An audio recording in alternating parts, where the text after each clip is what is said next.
Usually a week into the Vendée Globe and you have a good idea who will be at the top of the leaderboard. Usually by now an established order would have emerged.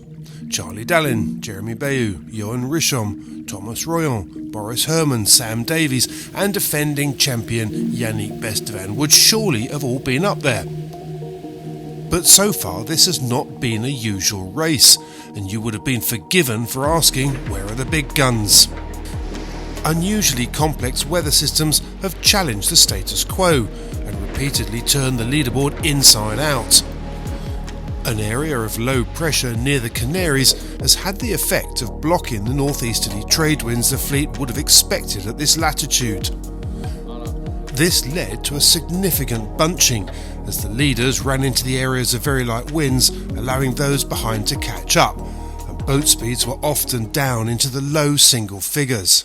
It's crazy, these massive clouds, big instability. Benjamin Dutroux is just on the other side of that cloud that I showed you on the other side of the boat. And he's going 20 knots and a lower angle. So it's a bit of lottery. Jean Lecam on Tout Commence en Finistère Amour Lux and Comrade Coleman on MS Amlin gambled by sailing close to the African coast. Normally this route leads to a windless dead end, but while this duo made steady progress south, the rest of the fleet suffered numerous false starts in mid-Atlantic. But 10 days in and the leaderboard looked more familiar. But one skipper has remained consistently close to the top. British entry Sam Goodchild on Vulnerable. I've obviously been leading the Westpac since a couple of days now, and the East guys were ahead of us on the chart. So actually the moment when I became leader on the chart was not a big moment at sea, if you like. But yeah, no, I mean, it's pretty special. I didn't expect to be leading the Vendée Globe a week in or over a week in. It's not at all my objective, but it doesn't mean it's not to be appreciated, not to be enjoyed, so I'm trying to enjoy it. We'll see more of Sam a little later. Meanwhile, as they approach the next tactical challenge, the Intertropical Convergence Zone, or Doldrums as they're better known, we can expect more shuffling of the pack. The area sits just to the north of the equator at this time of the year. It's where the northeasterly trade winds and the southeasterlies to the south of the equator meet, usually resulting in a weak ridge of high pressure. It's been a long night. And not a good night if you're a Kiwi, because the All Blacks lost in France. And this is what my night looked like.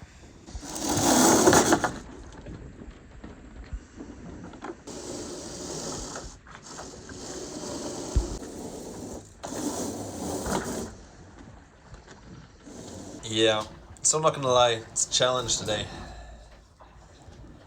I've got 1.9 knots of wind.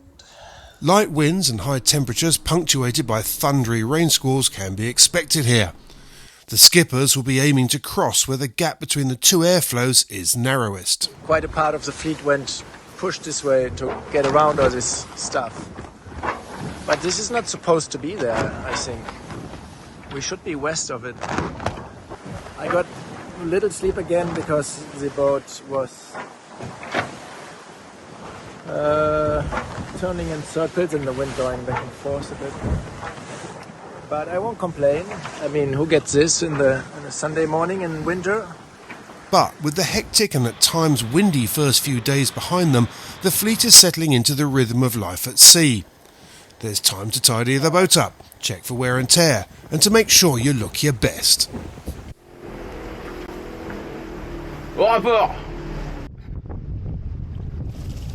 Sadly, Maxime Sorel on VMB Mumbai Mayenne became the first skipper to have to retire from the race as it became clear that his ankle injury would need onshore medical attention.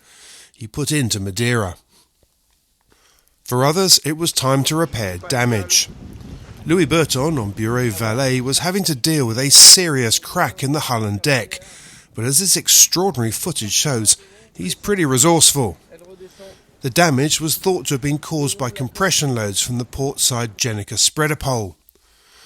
Part of the repair involved having to use spare carbon sail battens to provide longitudinal reinforcement to the damaged area. En espérant que ça colle bien. Damien Seguin on Group Apicil had to patch up one of his rudders. Meanwhile, Sabor Chires on New Europe had to put into Las Palmas to make repairs to his mainsail and mast that couldn't be attempted at sea. But by Monday he was up and running again, trying to chase down the fleet. For others, the sheer joy of sailing in good conditions was clear to see. What do I want to look at when I get up? And I wanted to get here to this spot and feel the fresh air, and I was rewarded by the boat accelerating really nicely and flying fish coming out of one of these gentle swells, and it's amazing how long they can glide on the ocean. So I have a flying fish somewhere, I'll show you later, but they are like this long, maybe this, the bigger ones. And the wings are very small, so they can't really fly as such, but with this speed they jump out of the waves, and the little wings are enough to keep them kind of skimming over 100, 200 meters, just down the wave like a surfer would do. It's actually what they do is surfing. I wish I could kind of give you the 3D experience, because it is just magnificent. I mean, magnificent. This is the privilege of this. I'm the luckiest person alive right now. You see that? You see that? Ah! It's a new day! It's a new day. The sun has just come up, and more importantly, it's a new day because the wind is back. The boat is moving. Last night was just astonishingly calm. I have never, ever, ever been on a boat that is so calm in the middle of the ocean. The boat was not moving. It was not making a noise. It was beautiful and peaceful. And I would normally say frustrating, but actually I've worked a lot on myself over the past couple of months, and indeed past couple of days, to really try and remain in control of my emotions and not get worked up. And I'm pretty proud of myself, actually. I remained zen. I looked after myself. I did yoga. I did stretching. I ate well. I slept well. All in preparation for this moment, for having wind, for being able to get stuck into it again. So,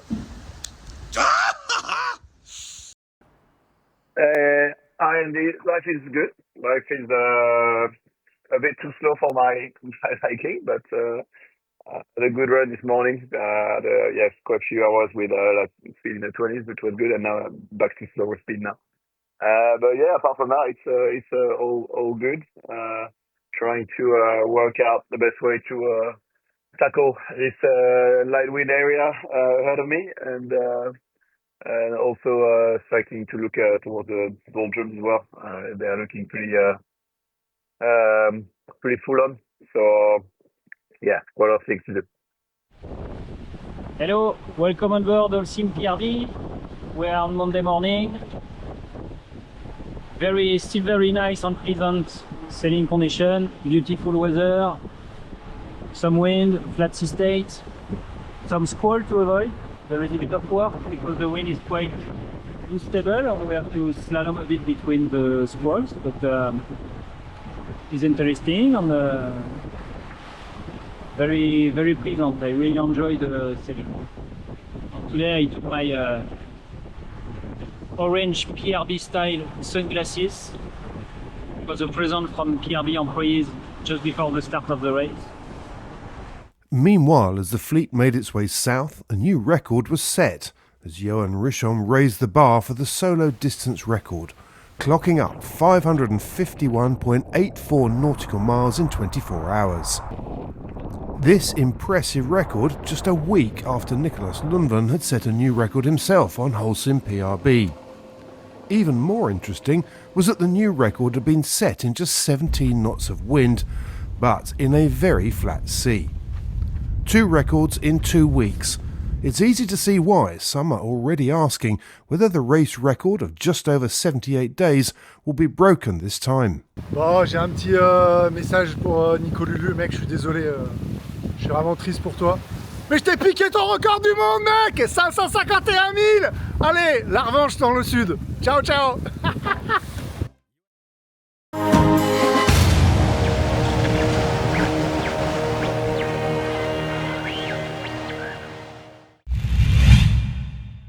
To get an idea of what's involved in doing a single sail change, have a look at Sam Goodchild's hard work on Vulnerable the other day. And that was in daylight and in t-shirt weather with a flat sea.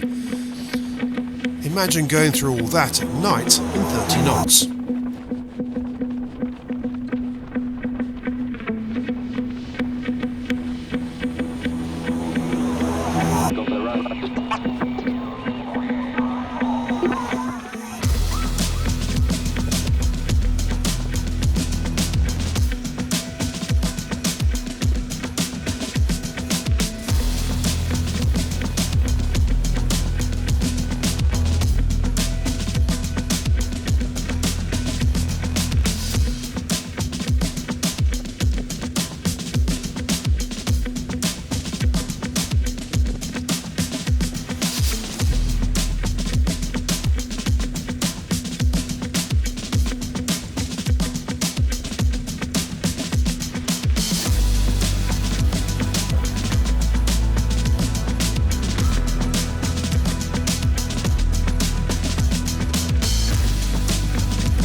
That's all for now. We will of course be bringing you a full update on the fleet's progress into the Southern Hemisphere in the next programme.